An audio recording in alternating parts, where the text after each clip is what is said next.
South India shopping mall the wedding మంత్ర సరికొత్త wedding collection south India shopping mall. ప్రస్తుతం మనతో పాటు లైవ్ కాల్లో అందుబాటులో ఉన్నారు జై భారత్ పార్టీ వ్యవస్థాపక అధ్యక్షులు మాజీ సిబిఐ జేడి లక్ష్మీనారాయణ గారు. ఒక్కసారి ఆయనతో మాట్లాడదాం. రష్యా ఉక్రెయిన్ యుద్ధంపై ఆయన ఏం చెప్తారో చూద్దాం. సార్ నమస్తే అండి. నమస్తే నిరుపమ్ గారు. సార్, చాలా కాలంగా జరుగుతోంది రష్యాకి ఉక్రెయిన్కి మధ్యన యుద్ధం. అది పతాక స్థాయికి చివరి స్థాయికి చేరింది అనుకోవచ్చా? నిన్న వాళ్ళ బేస్ క్యాంపుల మీద ఉక్రెయిన్ దాడి చేసిన తర్వాత పుతిన్ చాలా సీరియస్గా ఉన్నారు. వాళ్ళ మీద న్యూక్లియర్ బాంబులు వేసేసి మొత్తం ఉక్రెయిన్ని సర్వనాశనం చేస్తారని చెప్పేసి వినిపిస్తూ ఉంది న్యూస్. సార్, అసలు ఇది కంటిన్యూ అవుతుందా ఇలాగే, లేకపోతే స్టాప్ అయ్యే అవకాశాలు ఉన్నాయా? అసలు వీళ్ళిద్దరి మధ్యన ఇంత గొడవకి కారణం ఏమనుకోవాలి సార్? అది ఎప్పటికీ సమస్య పోయే అవకాశాలు కనిపిస్తున్నాయి. అంటే నిన్న ఈ సంఘటన జరిగిన తర్వాత కూడా టర్కీలోని ఇస్తాంబుల్లో ఈ రెండు దేశాల యొక్క శాంతి చర్చలు జరిగాయి. ఓకే. ఒకరికొకరు శాంతి ఒప్పందాలు ఎలా చేసుకోవాలన్న నోట్స్ కూడా వాళ్ళు ఎక్స్చేంజ్ చేసుకున్నారని మనకు తెలిసిన విషయం. ఓకే. యాక్చువల్ గా ముందు రోజు చూస్తే మీకు ఆపరేషన్ స్పైడర్ వెబ్ అన్న పేరుతో సుమారుగా 18 సంవత్సరాల ముందు నుంచి వీళ్ళు చేస్తున్న ప్లానింగ్ ఇది. ఉక్రెయిన్ వాళ్ళు చేస్తున్న ప్లానింగ్. సుమారుగా 117 డ్రోన్లను ఉపయోగించి వారు 41 రష్యన్ ఎయిర్ క్రాఫ్ట్లను, తర్వాత 34% రష్యన్ క్రూయిజ్ మిసైల్స్ క్యారియర్స్ అన్నింటినీ కూడా హిట్ చేశారు వీళ్ళు. యాక్చువల్ గా మీరు ఇది చూసుకుంటే 1941వ సంవత్సరంలో జపాన్ వాళ్ళు అమెరికా మీద పెరల్ హార్బర్ అటాక్ అన్నది ఒకటి చేశారు. ఐ థింక్ డిసెంబర్ లో అనుకుంటా, డిసెంబర్ 8 తారీఖు అనుకుంటా 1941లో. అప్పుడు ఇంకా అమెరికా రెండవ ప్రపంచ యుద్ధంలో డైరెక్ట్ గా పాల్గొనలేదు. దాని తర్వాత ఈ సంఘటన తర్వాత ఏమైందంటే అమెరికా వీళ్ళు అలైడ్ ఫోర్సెస్ తో కలిసి వాళ్ళు ఈ రెండవ ప్రపంచ యుద్ధంలో పాల్గొనడం జరిగింది. కాబట్టి నిన్న మీరు టీవీల్లో ఎక్కడ చూసినా కూడా ఈ ఆపరేషన్ స్పైడర్ వెబ్ అన్నది మరొక పెరల్ హార్బర్ కాబోతోందా అన్నట్టుగా మాట్లాడారు. అవును సార్. పెరల్ హార్బర్ లో చూస్తే చాలా మంది చనిపోయారు. అప్పుడు సివిలియన్స్ కావచ్చు, అమెరికన్ సైన్యం కావచ్చు, తర్వాత చాలా నష్టం కలిగింది. ఆ తర్వాత మీరు చూస్తే వాళ్ళు 1945వ సంవత్సరంలో ఆగస్టు 6 మరియు 9 ఈ 2 తారీఖుల్లో లిటిల్ మ్యాన్ ఫ్యాట్ బాయ్ అని 2 న్యూక్లియర్ వెపన్స్ హిరోషిమా నాగసాకి మీద ప్రయోగించడం జరిగింది. దానిలో సుమారుగా 2,50,000 మంది చనిపోవడం జరిగింది ఆ ఇన్సిడెంట్ తర్వాత. మీరు మొత్తం ప్రపంచంలో తీసుకుంటే ఇప్పటి వరకు న్యూక్లియర్ వెపన్స్ వాడింది కేవలం హిరోషిమా నాగసాకి మీదే. ఆ తర్వాత ఇప్పటికి వరకు ఎక్కడా కూడా ఈ ప్రయోగాలు జరగలేదు. ఆ తరువాత అనేక దేశాలు ఈ న్యూక్లియర్ వెపన్స్ అన్నవి తీసుకురావడం మరి చైనా కావచ్చు, రష్యా కావచ్చు, ఫ్రాన్స్ కావచ్చు, తర్వాత వచ్చేసి 1974వ సంవత్సరంలో భారతదేశం, 1998వ సంవత్సరంలో పాకిస్తాన్.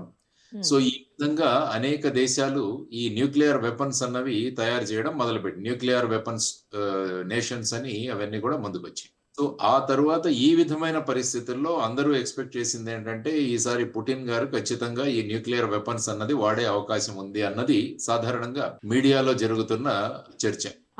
యాక్చువల్ గా మీరు చూసుకుంటే సుమారుగా ఈ యుద్ధం 3 సంవత్సరాల నుంచి జరుగుతుంది ఉక్రెయిన్కి, రష్యాకి. కానీ అందరూ కూడా ఈ యుద్ధం ముగిసిపోవాలని, ఇన్క్లూడింగ్ మన ప్రధానమంత్రి నరేంద్ర మోడీ గారు కూడా ఈ యుద్ధం ముగిసిపోవాలి అని చెప్పేసి చాలా మీడియేషన్స్ కూడా చేశారు.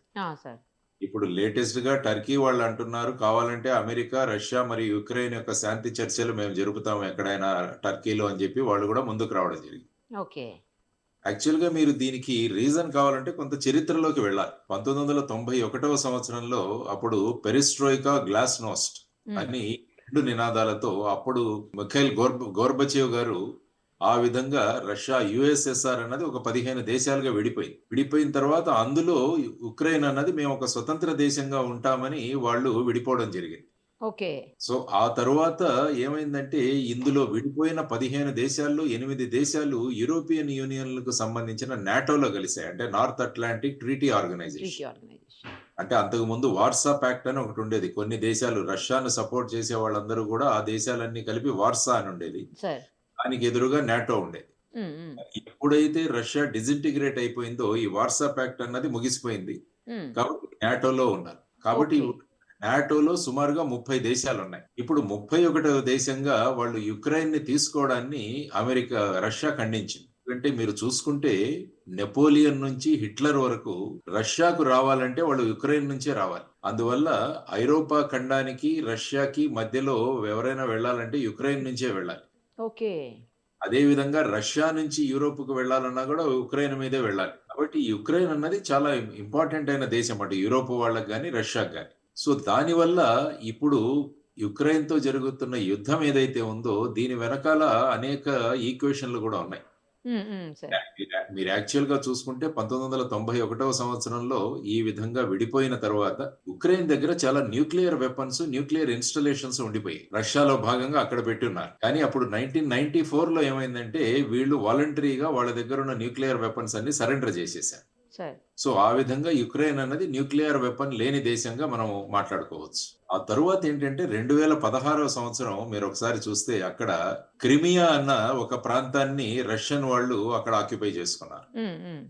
ఆ తరువాత డోన్స్టెక్ అని తర్వాత లిగున్స్కాక్ అని ఒక 2 ప్రాంతాలలో రష్యన్ వాళ్ళు చాలా ఎక్కువ మంది ఉంటే వాళ్లకు పీస్ కీపింగ్ ఫోర్సెస్ అన్న రూపంలో రష్యన్ సైన్యం అక్కడ ప్రవేశపెట్టి ఈ 2 ప్రాంతాలని కూడా రష్యన్ ఆధీనంలోకి తీసుకున్నారు. దీన్ని ప్రపంచ దేశాలు నిరసించాయి. ఈ విధంగా చేయడం సబబు కాదు అని మన రష్యా వాళ్ళకి చెప్పడం జరిగింది. కానీ రష్యా వాళ్ళు మేము విత్‌డ్రా చేసుకుంటున్నాము అన్న ఉద్దేశంతో ఆ ప్రాంతాల్లో ఇంకా కూడా స్వతంత్ర దేశాలుగానే ఉన్నాయి. సో అప్పుడు ఏమైందంటే అమెరికా తర్వాత యూరోపియన్ దేశాలు ఈ విధంగా ఇది ప్రమాదకరమైనదని చెబుతూ అప్పుడు ఈ రష్యాని ఎలాగైనా మనం నియంత్రించాలి అన్న ధోరణిలో ఉన్నప్పుడు మళ్ళా ఉక్రెయిన్‌కి వచ్చినా కూడా మొదట్లో యుక్రేనియన్ ప్రెసిడెంట్ ఒకాయన రష్యన్‌కు సపోర్ట్‌గా ఉండేవారు.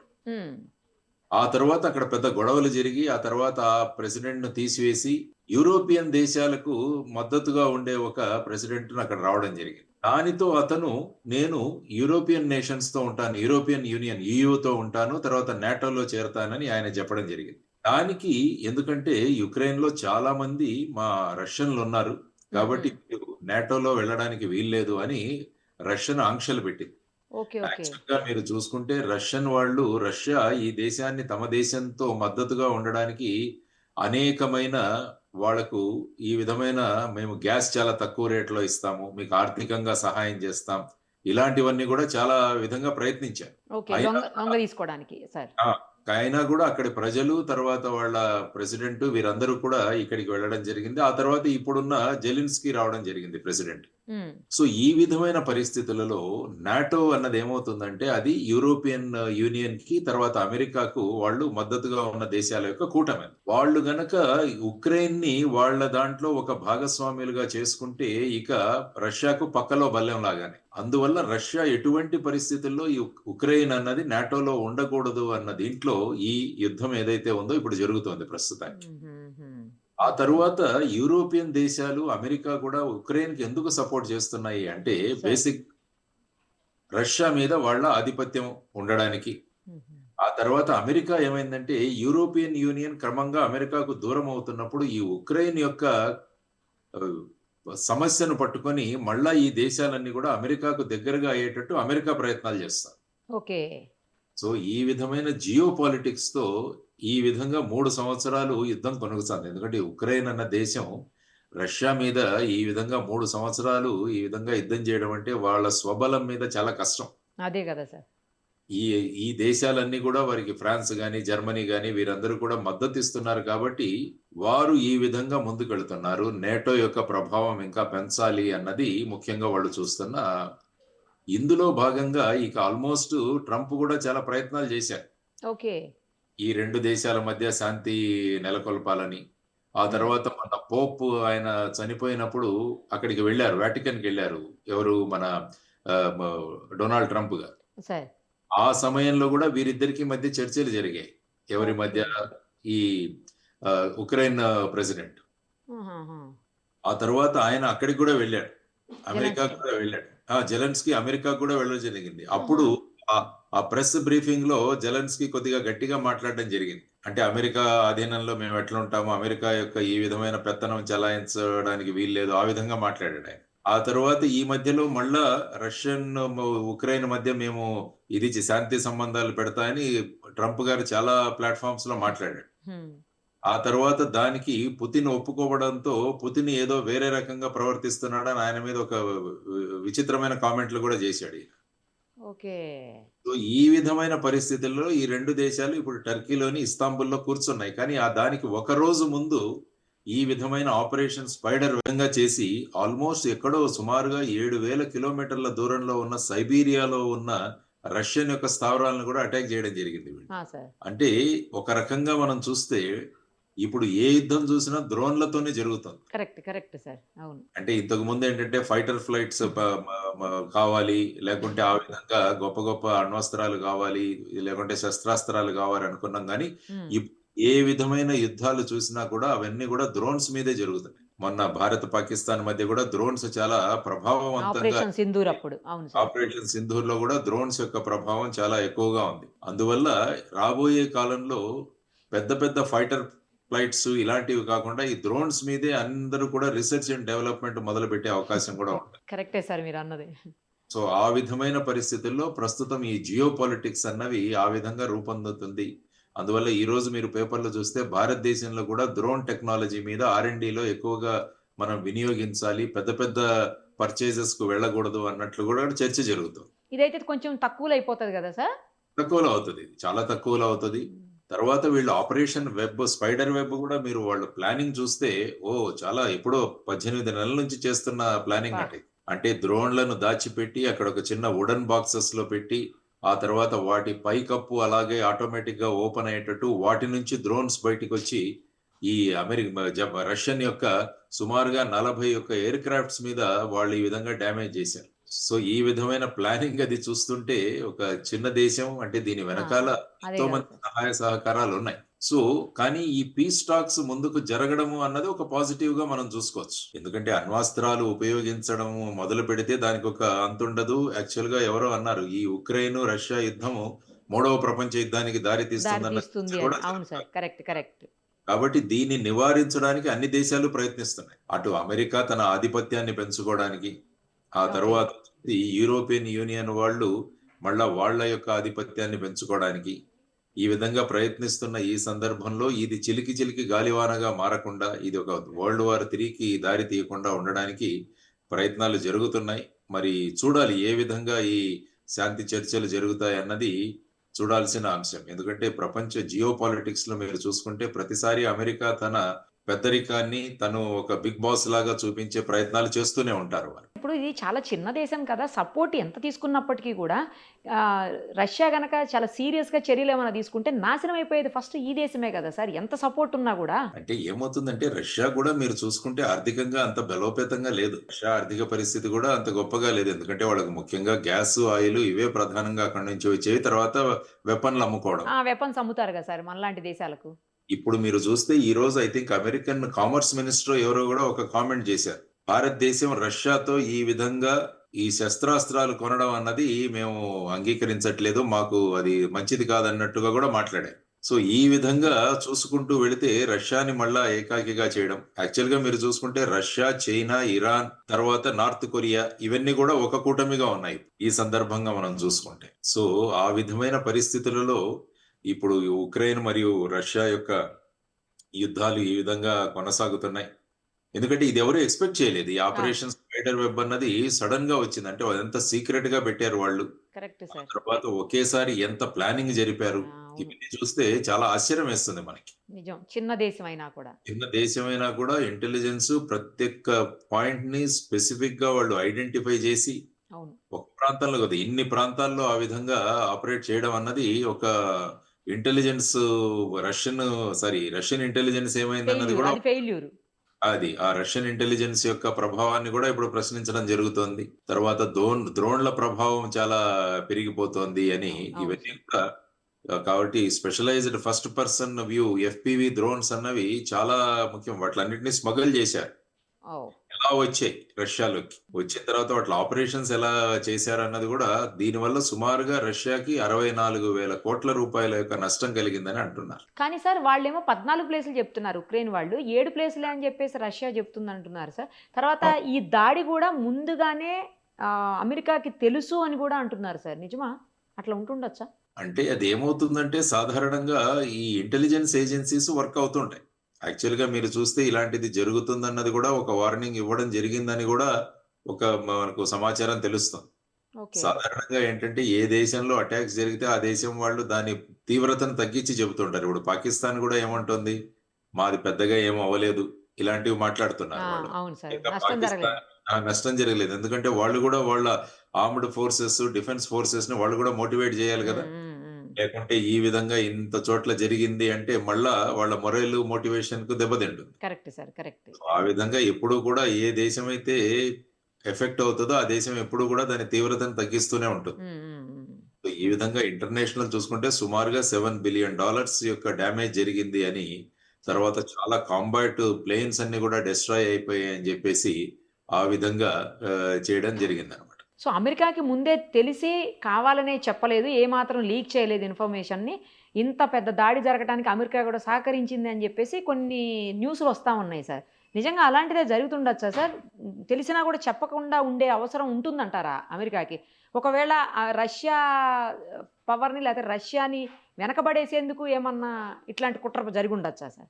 ఎప్పుడు కూడా ఏంటంటే అమెరికా నేను ఇంతకుముందు చెప్పినట్టు వాళ్ళ డామినేషన్ ఎప్పుడు కూడా ఎప్పుడు ఆధిపత్యం. ఆ, సరే. చూస్తుంటది. ఆధిపత్యం అది నడవాలి. అవును, అవును. సో, ఆధిపత్యం కోసం మిగతా దేశాలు ఈ విధంగా చేస్తున్నప్పుడు కూడా వాళ్ళు మౌనం వహించడంలో కూడా అదేం పెద్ద విచిత్రం కూడా మనకు అనిపించదు. సో, ఆ విధంగా చేసుకునే అవకాశాలు కూడా వాళ్ళకుంటాయి. హ్మ్. సో, ఆ విధంగా మరి రష్యన్ ఇంటెలిజెన్స్ ఏమైంది అన్న దాని గురించి ప్రధానంగా మాట్లాడుతున్నారు ఇప్పుడంతా కరెక్ట్ కూడా. Sir, correct. ఎందుకంటే ఇంత పెద్ద ఎత్తున, హ్మ్. హ్మ్. ఇంత పెద్ద కరెక్ట్ సార్. ఎత్తున వాళ్ళు అంటున్నారన్నమాట. ఎందుకంటే డ్రోన్స్ అన్నవి మీరన్నట్టు చాలా తక్కువ. హ్మ్. ఒక్కొక్క డ్రోన్ సుమారుగా ఒక $500 అబ్బో! అది చూసుకుంటే మీరు ఒక 40,000 ఈ విధంగా ఎఫ్‌పివి డ్రోన్స్ అంటాం గదా! హ్మ్. హ్మ్. హ్మ్. అంటే సుమారుగా ఒక 40,000. అదే మనం చూసుకుంటే ఒక్కొక్క విమానము పెద్ద పెద్ద విమానాలు ఇలాంటివి చూడాలంటే కోట్లలో ఉంటాయి సార్. అవును. వేల కోట్లలో ఉంటాయి. అవును, అవును సార్. కాబట్టి ఇప్పుడు టోటల్‌గా ఈ వార్ గేమ్ అన్నది మారబోతుందా అన్నది కూడా ఒక పెద్ద చర్చ నడుస్తుంది. అదే, అదే సార్. అవును. సో, ఇప్పుడు ఈ పెద్ద దేశాలు ఏవైతే ఈ వెపన్స్ తర్వాతొచ్చేసి ఈ ఫైటర్ ఫ్లైట్స్ ఇలాంటివన్నీ ప్రొడ్యూస్ చేస్తున్న దేశాలు గూడా మళ్ళా ఆలోచనలో పడ్డాయి. మరి భావి తరాల్లో రాబోయే కాలంలో అంతా ఈ డ్రోన్స్ తోనే జరిగేటట్టుంది యుద్ధాలు అని జెప్పేసి ఈ డ్రోన్ రిసర్చ్ మీద ఎక్కువగా చూడాలి. ఈరోజు ఎవరో ఈవెన్ వాటర్ మీద వెళ్ళే డ్రోన్ గూడా కనిపెట్టినట్టు నేను అవును చూసాను. సార్. అవును, అవును. ముఖ్యంగా ఈ వరదలు ఇలాంటివి వచ్చినప్పుడు ఆ డ్రోన్‌ని ప్రయోగించి మునిగిపోతున్న వాళ్ళను వీళ్ళను రక్షించే కాపాడేందుకు. అవును సార్. అవును. కాబట్టి రాబోయే కాలంలో డ్రోన్ యొక్క రిసర్చ్ జరుగుతుంది. అందుకని అమరావతిలో కూడా డ్రోన్ రిసర్చ్ ఒకటి పెద్ద సెంటర్ పెట్టాలని కూడా ఒక మాటల్లో చంద్రబాబు నాయుడు గారు అన్నట్టుగా నేనెక్కడో విన్నా. కరెక్టే సార్. అవును. సో, ఈ విధంగా ఈ డ్రోన్స్ యొక్క ప్రభావం మారబోతోంది అన్నది అందుకనే మీరు చూసుకుంటే టర్కీ వాళ్ళు ఈ డ్రోన్స్‌ని చాలా ఎఫెక్టివ్‌గా వాళ్ళు ఎప్పుడో గూడా ముందే అంచనా వేసి వాళ్ళు జేశారు. మొన్న పాకిస్తాన్ ఉపయోగించిన డ్రోన్స్ అన్నీ గూడా టర్కీ మేడ్. టర్కీ దేశంలో చేసిన. అందుకనే మన భారతదేశం టర్కీతో సంబంధాలనేవి మనం తగ్గించేసాం ఇప్పుడు యెస్. యాక్చువల్‌గా. ఆ, ఆ. టర్కీ దేశంతో సంబంధించిన ఎయిర్‌పోర్ట్‌లో ఉన్న ఫెసిలిటేటర్స్ ఎవరైతే ఉన్నారో వారిని గూడా అన్ని ఎయిర్‌పోర్ట్ నుంచి తొలగించేశారు. ఈవెన్ ఇండిగో వాళ్ళు గూడా దాని నుంచి త్వరగా ప తెగదెంపులు చేసుకోవాలని గూడా వారికి చెప్పడం జరిగింది. ఓకే. సో, ఈ విధంగా భావి తరంలో వెపన్స్ వాటిల యొక్క యుటిలైజేషన్ వీటన్నిటి మీద ఒక పెద్ద ప్రభావం చూపబోతోంది ఈ డ్రోన్స్. ముఖ్యంగా ఈ ఆపరేషన్ స్పైడర్ వెబ్ అన్నది. చూద్దాం సార్ ఏం జరగబోతుందనేది. ఎందుకంటే కొద్ది రోజులు వెయిట్ చేస్తే అర్థమైపోతదేమో. శాంతి చర్చలు సఫలమవుతాయా? లేకపోతే అవి విఫలమైపోయి నిజంగానే మళ్ళీ కొట్టుకుంటారా అని. కానీ శాంతి అన్నది ప్రస్థాపితం చేయాల్సిన అవసరం చాలా ఉంది. ఎందుకంటే ఇది మళ్ళా మూడవ ప్రపంచ యుద్ధానికి దారి తీయకూడదు అన్నది కరెక్ట్. మనం. కరెక్ట్. ఎందుకంటే ప్రపంచ యుద్ధాలు జరిగినా, ఏది యుద్ధాలు జరిగినా ఫైనల్‌గా మనమే అందరూ నష్టపోతారు. అవును. ఎవరు గెలిచే వాళ్ళు ఉండరు గానీ, అందరూ గెలిచినట్టు మాట్లాడతారు గానీ, నష్టం అందరికీ కలుగుతుంది.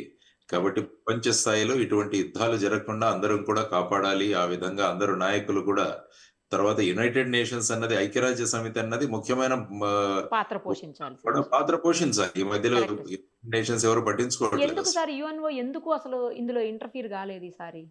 అంటే ఏమవుతుందంటే యూఎన్ అన్నది బేసిక్‌గా అమెరికా వాళ్ళ యొక్క దీన్ని బట్టి నడుస్తుంటుందది. వాళ్ళ ఫండింగ్ క్రమక్రమంగా చాలా తగ్గించేశారు వారు. అమెరికా నుంచి ఫండింగ్ ఇది గూడా తగ్గిపోయింది. ఆ భూమిక గూడా తగ్గిపోయింది. తర్వాత ముఖ్యంగా అనేక ప్రాంతాల్లో ఏంటంటే, ఈ డిక్టేటర్స్ లాంటి వాళ్ళు రావడం జరుగుతోంది ఈ మధ్య కాలంలో. ఓకే. దేశాధిపతులుగా వాళ్ళంతా గూడా నిరంకుశ పాలనలాగా ఉన్న ఆలోచన వ్యవస్థ ఎందుకో ప్రపంచంలోనే అటువంటి వ్యవస్థ, అటువంటి ఆలోచన విధానాలు ప్రజలకు గూడా నచ్చుతున్నాయి ఈ మధ్య డిక్టేటర్‌షిప్ అన్నది. సరే. సో, ఆ విధంగా చూసుకుంటూ పోతుంటే ఒక వ్యక్తి యొక్క నిర్ణయాల వల్ల ఆ ప్రాంతంలో ప్రభావితం అవుతూ ఉండవచ్చు. హ్మ్. సో, ఇవన్నీ గూడా ప్రమాదకరం.